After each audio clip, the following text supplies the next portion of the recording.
கிருஷ்ஷ வந்து வீட்ட விட்டு தொரத்துறதுக்காக மறுபடியும் பார்வதி வீட்ல வந்து ஒரு மீட்டிங்க போடுறாங்க விஜயா, சிந்தாமணி மற்றும் ரோஹிணி. அதுல வந்து ரோஹிணிக்கு உடன்பாடே இல்ல. அது தெரியும். லாஸ்ட் மீட்டிங்லயே அதான் பண்ணியிருந்தாங்க. அதே மாதிரி பார்வதியும் வந்து பெருசா வந்து இதுல வந்து முக்கியத்துவம் காட்டல. அவங்க பாட்டுக்கு அவங்க யூடியூப் வீடியோல வந்து பிஸியா இருக்காங்க. அந்த டைம் வந்து என்ன பண்ணலாம் அப்படின்ற மாதிரி விஜயா வந்து கேட்டுக்கிட்டு இருக்காங்க.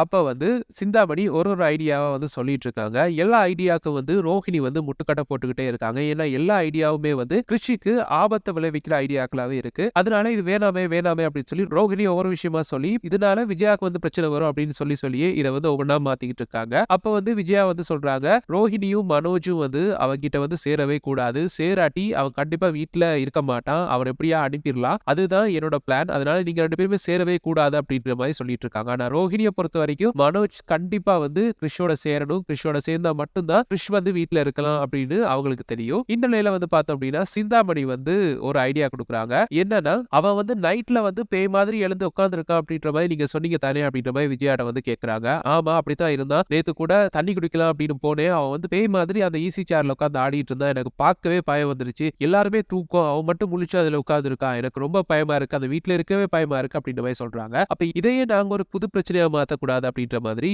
சிந்தாமணி வந்து சொல்றாங்க. என்ன சொல்ல வாரீங்க அப்படின்ற மாதிரி விஜயா வந்து கேட்கறாங்க. ரோஹிணியும் வந்து ஐயோ இது ஏதோ புதுசா இருக்கு அப்படின்ற மாதிரி ரோஹிணியும் குழப்பத்துல வந்து கேட்டுக்கிட்டு இருக்காங்க. அப்ப வந்து சிந்தாமணி வந்து சொல்றாங்க இல்ல அந்த பையன் வந்து ஏற்கனவே பேய் பிடிச்ச மாதிரி தான் நடந்துக்கிறான். அப்ப அந்த பையன் உடம்புல வந்து அவங்க அம்மா கல்யாணியுடைய ஆவி வந்து இறங்கிருச்சு அப்படின்னு சொல்லி ஒரு கதையை கிளப்பி விட்டோம் அப்படின்னா வீட்டுல ஒரு குழப்பத்தை கொண்டு வரலாம். குழப்பத்தை கொண்டு வந்தோம் அப்படின்னா தொடர்ந்து அவனால வீட்டுல பிரச்சனையாவே இருக்கு அப்படின்னா வீடு அமைதியா இருக்கணும்னு எதிர்பார்க்கிற அண்ணாமலை வந்து கண்டிப்பா வந்து இதை வந்து விரும்ப மாட்டாரு. அதனால கிருஷ்ண வந்து பழையபடி பாட்டிக்கிட்டே அனுப்புறதுக்கான வாய்ப்புகள் இருக்குல்ல அப்படின்ற மாதிரி விஜயா கிட்ட வந்து சிந்தாமணி சொல்றாங்க. இது நல்ல ஐடியாவா இருக்கே அப்படின்ற மாதிரி விஜயாவும் யோசிக்கிறாங்க. ரோஹிணிக்கு என்ன செய்யறது அப்படின்னே தெரியல. இது வந்து பெரிய பிரச்சனையை கொண்டு வரும் அப்படின்னு ரோஹிணி வந்து யோசிச்சுட்டு இருக்காங்க. நான் வந்து இது எப்படி தடுக்கிறது அப்படின்னு தெரியல. அப்ப உடனே வந்து அவங்க ஃப்ரெண்டு வீட்டுக்கு போறாங்க. அங்க வந்து பார்த்தோம் அப்படின்னா மீனா வந்து வர சொல்றாங்க. அப்ப மீனா அங்க போறாங்க. மீனா வந்து என்ன என்ன நினைச்சிட்டு இருக்க நீ? அன்னைக்கு வந்து கிருஷ் வந்து நைட் வந்து உன் கூட படுத்ததுக்கு நீ தான் கொண்டு வந்து படுக்க வச்ச அப்படின்ற மாதிரி சொல்லக்கூடாதா? என்ன நினைச்சிட்டு இருக்க நீ? மனோஜ் கூட சேரணும் அப்படின்னா இப்படி எல்லாம் பண்ணத்தானே வேணும். இப்ப என்னன்னா அத்தை பேச்சை கேட்டு ஆடிட்டு இருக்க நீ அப்படின்ற மாதிரி மீனா வந்து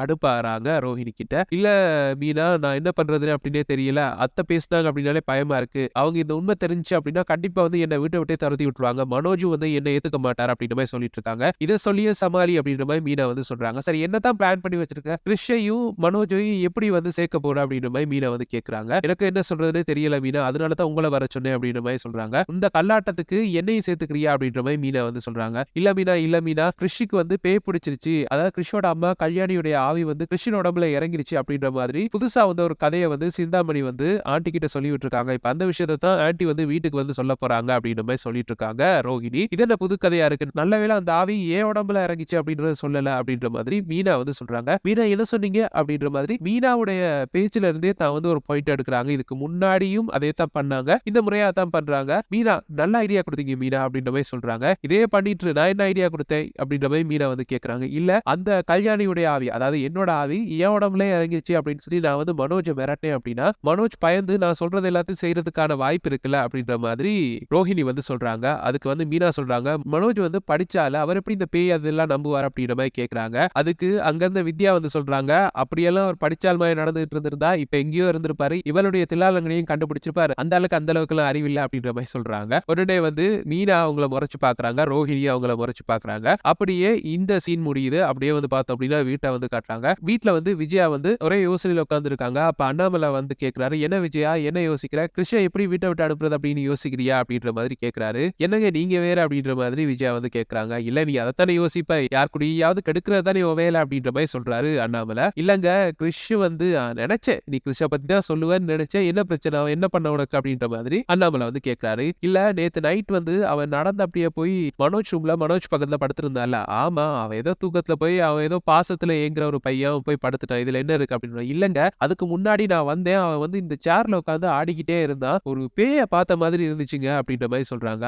அவனை விட்டு அனுப்புறதுக்கு புது பிளான போட்டியா அப்படின்ற மாதிரி கேட்கிறாரு அண்ணாமலை. அப்படிலாம் இல்லங்க என்னங்க நீங்க சொல்றதே நம்ப மாட்டேங்கிறீங்க அப்படின்ற மாதிரி விஜயா வந்து சொல்றாங்க. ஆமா சொல்ற ஆளை பொறுத்து இருக்கு. நீ சொன்ன யார் நம்புவோம் அப்படின்ற மாதிரி அண்ணாமலை அங்க இருந்து கிளம்புறாரு. அத வந்து மீனா வந்து கேட்டுக்கிட்டே இருக்கிறாங்க. அந்த டைம் வந்து பார்த்தோம் அப்படின்னா மனோஜ் வந்து உள்ள வராரு. அப்ப மனோஜ் உன்கிட்ட பேசணும் அப்படின்னு சொல்லி மனோஜ் வந்து தனியா கூட்டிட்டு போய் கதைக்கிறாங்க விஜயா. அப்ப வந்து சொல்றாங்க இந்த கிருஷ் பையன் இருக்கால ஆமாமா அவனை எப்படியா வீட்டை விட்டு துரத்தணும் ஆகணும். என்ன செய்யறதே தெரியல. நேத்து என் பக்கத்துல படுத்து நான் பயந்தே போயிட்டேன்மா காலையில. ஆனா வீட்ல இருக்க எல்லாருமே சப்போர்ட் பண்ணிட்டு இருக்காங்க. அவன் எப்படி நம்ம ரூம்ல வந்து படுக்கிறான்? அவன் யார் அவன்? அப்படின்ற மாரி மனோஜ் வந்து கேட்கிறாரு. அப்ப வந்து விஜயா வந்து சொல்றாங்க, "அது நம்ம வீட்ல இருக்கவங்களுக்கு புரியாதுல்ல. அவன் ஏதோ நம்ம வீட்டு பையன் மாதிரி இங்க கொண்டு வந்து வச்சிருக்காங்க." அப்படின்ற மாரி சொல்றாங்க. அப்ப கேட்கறாங்க, "சரி இப்ப கிருஷ்க்கு என்ன செய்யலாம்?" அப்படின்ற மாரி கேட்கிறாரு மனோஜ். "இல்லடா அவன் உடம்புல பேய் பூந்திருக்கு." அப்படின்ற மாதிரி விஜயா வந்து சொல்றாங்க.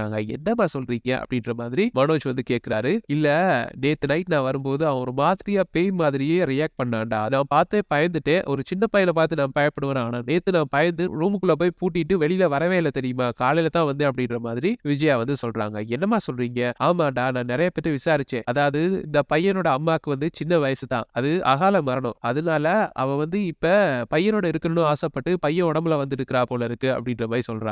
"என்னம்மா சொல்றீங்க? பயமுறுத்துறீங்களேன்னு." அப்படின்ற மாரி மனோஜ் வந்து அப்படியே பயத்துல நடுங்குறாரு. "இல்லடா சொல்லி வைக்கணும்னு இருந்தேன். அவன் கிட்ட வந்து கவனமா இரு. அவன் பக்கமே போகாத. இந்த முத்து மீனா அது என்னவேனா பண்ணட்டும். நீ போயிராத." அப்படின்ற மாதிரி விஜயா வந்து மனோஜ வந்து ஏத்தி விடுறாங்க. அப்ப மனோஜும் சரிம்மா அப்படின்ற மாரி சொல்லிட்டு போறாரு. அப்ப வந்து மனோஜ் வந்து இருக்கும்போது ரோஹிணி வந்து அங்க வராங்க. ரோஹிணி கிட்ட வந்து மனோஜ் சொல்றாரு, "ரோஹிணி ஒரு விஷயம் தெரியுமா?" அப்படின்ற மாரி கேட்கிறாரு. என்ன மனோஜ்?" அப்படின்ற மாரி ரோஹிணி வந்து கேட்கறாங்க. "இல்ல இந்த கிருஷ் பையன் இருக்கான்ல, ஆமா. அவனுக்கு என்ன?" அப்படின்ற மாரி ரோஹிணி கேட்கறாங்க. "அவன் உடம்புல வந்து பேய் பூந்திருக்கான். அவங்க அம்மா கல்யாணி இருக்கால, அவ வந்திருக்கா போல இருக்கு. எனக்கு தான் பயமா இருக்கு. நீ அவன் பக்கமே போக்கூடாது. இனிமே ரூம லாக் பண்ணிட்டு தான் படுக்கணும்." அப்படின்ற மாரி சொல்லிட்டு இருக்காரு. அப்ப வந்து ரோஹிணிக்கு புரிஞ்சிருச்சு. இந்த விஷயத்த வந்து அத்தை வந்து சொல்ட்டாங்க.